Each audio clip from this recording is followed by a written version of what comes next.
Well, apparently the Phobos grunt is destroyed according to spaceweather.com. It says on January the 15th, shortly before 1 p.m. Eastern, it re-entered the Earth's atmosphere, and so far no photographs of the fireball or other debris have been submitted to space weather. The estimates of the final track suggest a re-entry in the South Pacific in the broad vicinity of Australia and New Zealand. So they are saying that it has fell, and they don't have anything to show, but they got a big area where it's probably at. And there we are on that. And as far as your solar activity goes, you have some little things here. We have potentials for eruptions 1401 and 1402.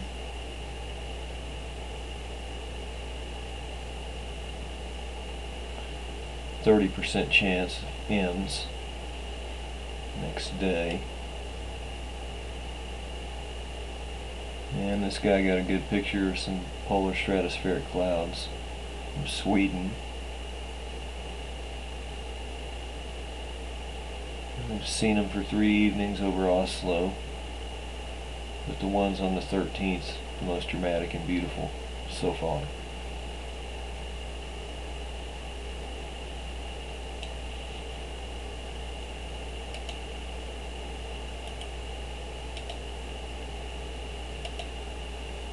This is how we're sitting on the earthquakes. 4-7 on the 14th in southern Iran, 4-4 on the 14th off the coast of Pakistan.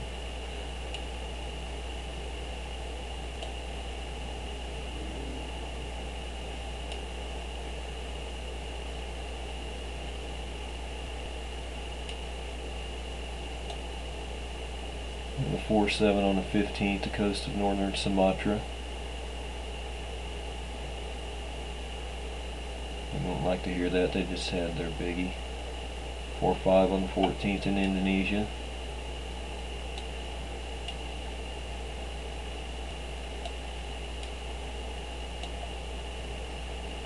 (4-8) on the 15th, Solomon Islands.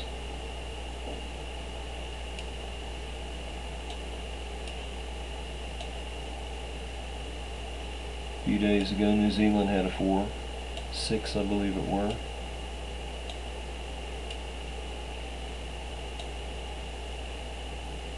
(5-7) on the 14th in the Philippines.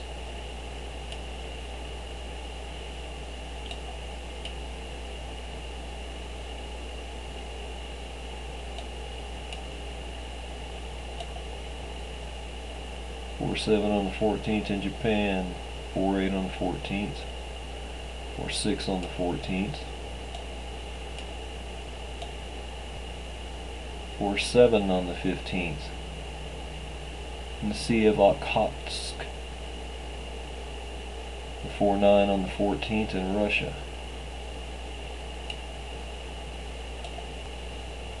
We have a 4-3 on the 14th in Alaska.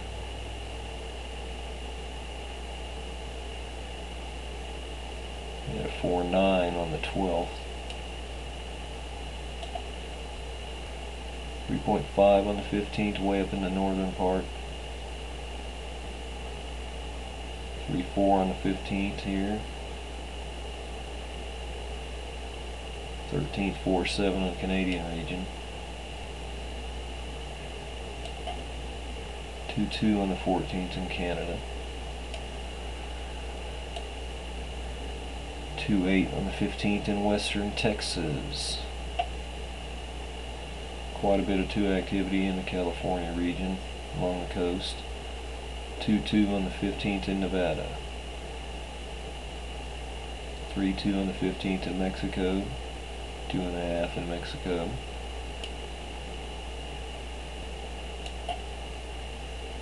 4-6 on the 15th in Mexico. 3-1 on the 14th, Virgin Islands. 4-6 on the 14th in the Leeward Islands. Well, like Chile and Argentina and such are alright for the moment. 5-1 on the 15th, Southern Mid-Atlantic Ridge.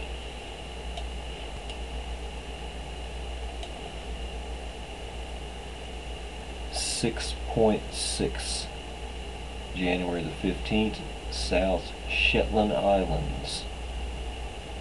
5.1 on the 15th, South Shetland Islands. And then you did have over here on the 13th 5-1, and then on the 14th a 5, a 4-9 on the 15th, South Sandwich Islands region.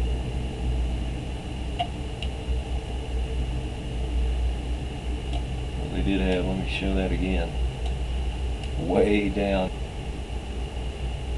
6.6, South Shetland Islands.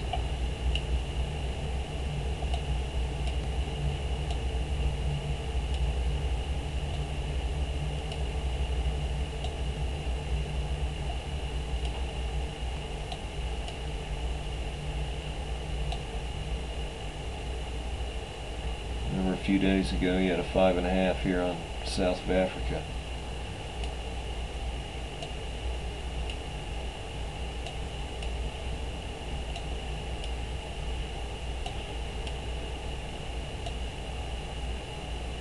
You have a 4-8, January the 15th. The John Mayan Island region, Mayan.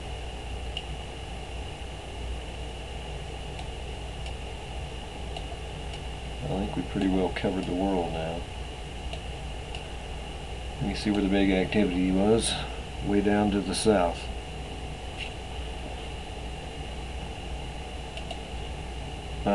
Someone mentioned maybe that the video I put up with Tom Horn in it wasn't loading or something, you couldn't view it. If you're having any problems with viewing any of the videos, let me know and I'll see if it's ScrewTube doing it or whether I need to adjust the file setting.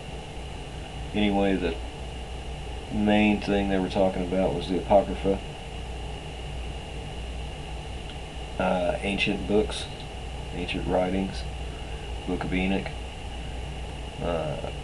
Jubilees, different ones, but mainly Enoch, and why it was important. So I'll just play a little brief excerpt. If you didn't get to see the whole thing last time, you get a little important piece this time. It does put the imprimatur of worthwhile history on the Book of Enoch. Well, absolutely, and as a matter of fact, in a series that you and J.R. Church did, where you talked about the Book of Enoch, the point was made, I think, by J.R. that for 700 years, following the crucifixion of Christ, the Book of Enoch was read in churches. It was considered by many of the church fathers to be inspired scripture. In fact, the epistle of Barnabas refers to it.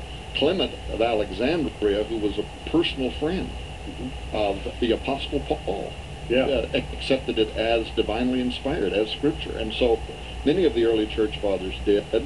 And even those who did not hold it to be part of the canon continued to use it. We found in the Dead Sea Scrolls, in the Qumran text, the Essene community had fragments of the Book of Enoch that was found there.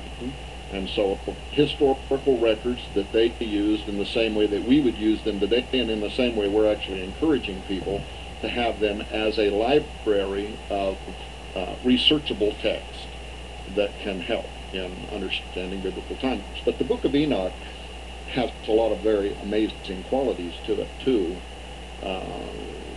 In fact, it could be the oldest book in the world.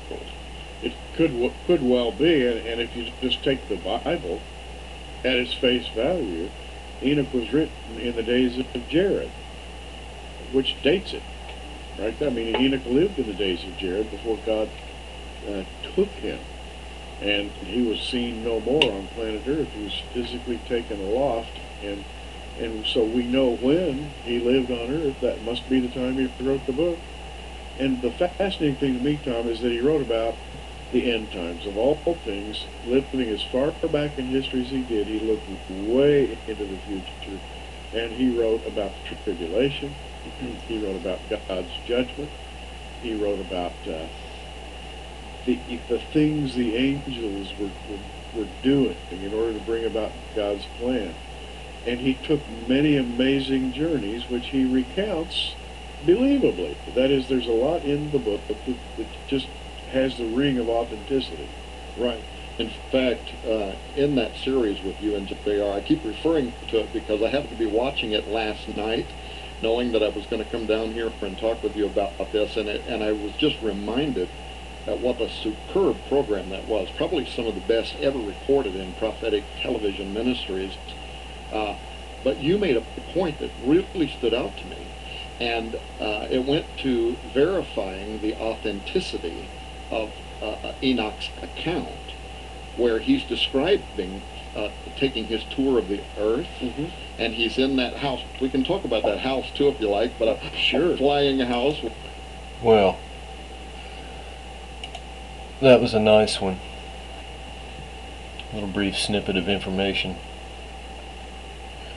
Enoch is a very good book. A lot of nice information in it, important.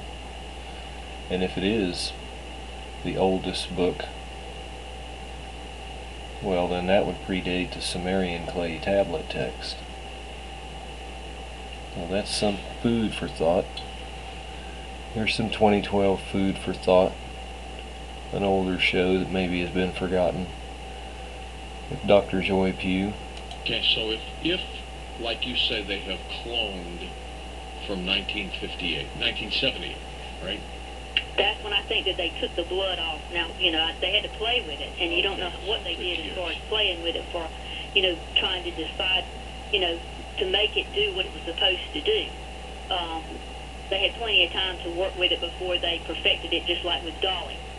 And then Dolly was alive and there before they told us it was cloned. Who? This individual would be, what, 30, 31 years old? 30 going on 31? No, they Oh, no, that's assuming they did it. In 1978, Okay. because they would have had the blood samples in So, the end. a little less than 30 years. Right. Who could that be? Well, when I started looking at, what were the things that would add up to needing to have this person in a particular area to do the things that we know supposedly the Antichrist is supposed to do. Who has the specific availability at their hand to pull something like this off? And of course we go back and we talk about the right of kings.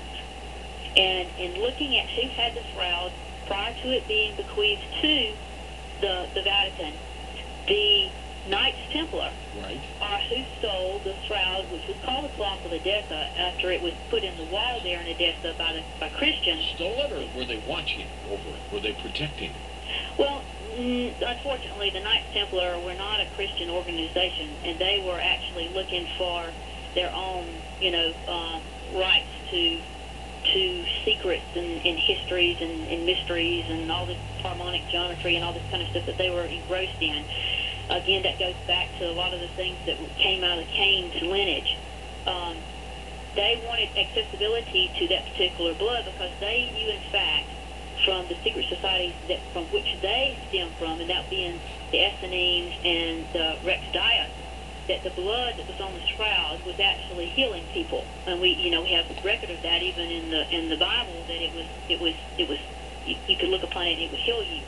It was an image made without hands. In other words, mankind did not make that image, so therefore it was not really, considered a bad thing because it was not a painted thing. It was actually something that had come from God. And so those Knights Templar knew that, and they wanted accessibility to that, and they kept that hidden for so long. And if you think about, they were endorsed by the Roman Catholic Church. The Knights Templar were. Yes, and that's another whole night of discussion we could have on that, because there's a connectability to the reason the Vatican and the Knights Hospitallers and the Templars are all connected, and how that all funnels itself right into Hitler and his availability to have the spear of destiny that supposedly was the spear that pierced Jesus' side. Why isn't the shroud being totally investigated? Why is it still, under the control of the Vatican, and why don't they investigate it? Well, I hate to say this, but I think it's been totally investigated, and until the time is right, just like when it was time for Dolly to be exposed, then they'll stand up with their shroud and tell you that they've given life to the image. Will they admit that the shroud is authentic? Yes. Oh, they will. They will definitely use it to admit that the being that steps into the newly built temple there in Jerusalem is in fact the man from the shroud. And cloning is going to get to be, in the next couple of years, you're going to start hearing more and more, just like the clonade. They're looking for someone to come forward and show that, the cloning, we've already seen the dogs that look like the dogs and the cats that look like the cats that have been cloned, and the people, the pet owners say that they can't tell any difference. They have the same personalities. So the image is going to live again. Are you going to tell us who you think was cloned from the shroud? Yes, and the reason I'm that my speculation is this, is that is this just your theory, Joy, or are there others that believe this too? Well, I have a huge following, and so I get a lot of emails who truly believe this too, and they've been thinking these things for a long time. I mean others who are studying this. Yes, researchers. And they truly believe, like I have, that there is a connectability to the fact that the Knights Templar and the Grail legends of King Arthur and the Holy Grail, that the Holy Grail was the chalice that held the blood, is definitely the shroud holding the blood. And from that, according to the Arthurian legend, would be that the king, the once and future king, in other words, he would die and he would live again as a child.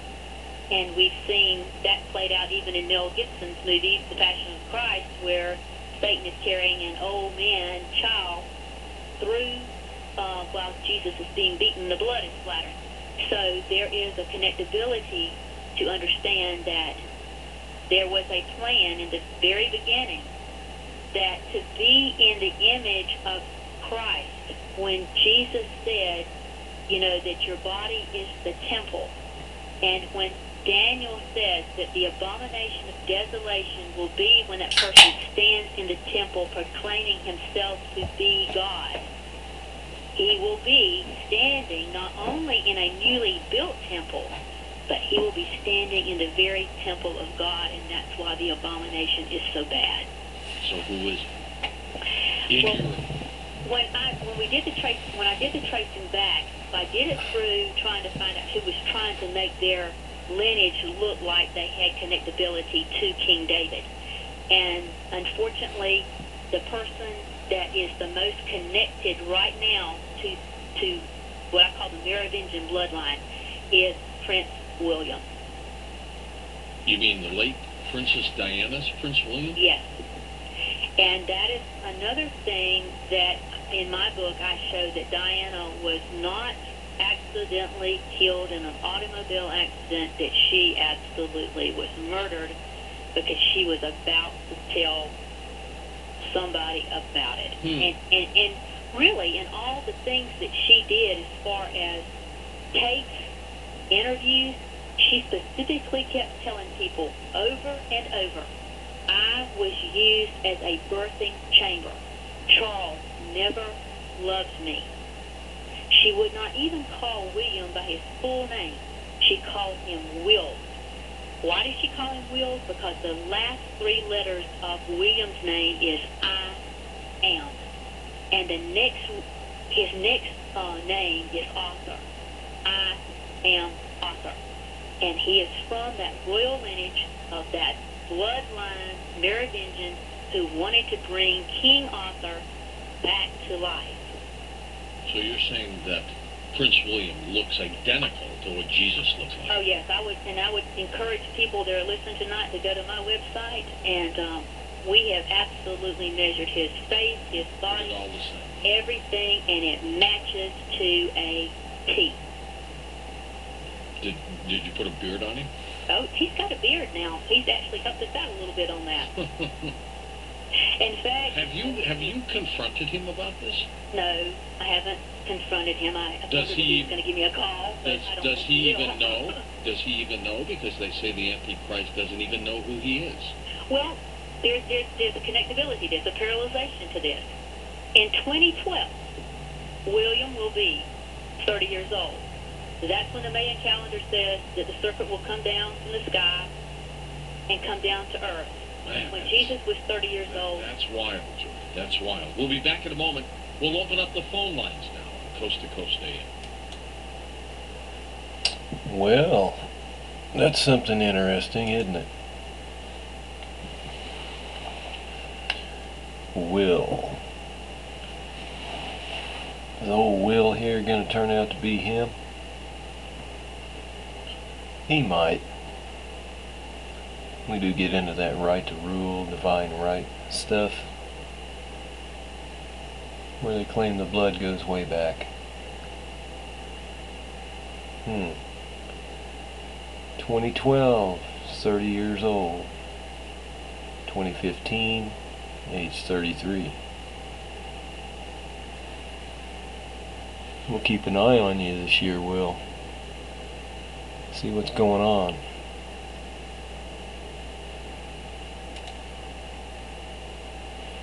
We'll keep an eye on our earthquakes too. We're coming up into March. I'm going to make another little video about that so this doesn't get extended too long. Got March 22nd alignment. I'll go take a look at it and see what I think and let you all know. Bring you something about it. Oh, there was no Tebowing this weekend. I was pulling for him. But it was a fine year. Plenty to look forward to for the man's career, his future. So, y'all have a beginning to the work week tomorrow, and so do I. Short week for me. I'm going to take a couple days off towards the end. Until then, I'll talk to you shortly when I get that other video made about the alignment on March 22nd. God bless, and I'll talk to you all soon.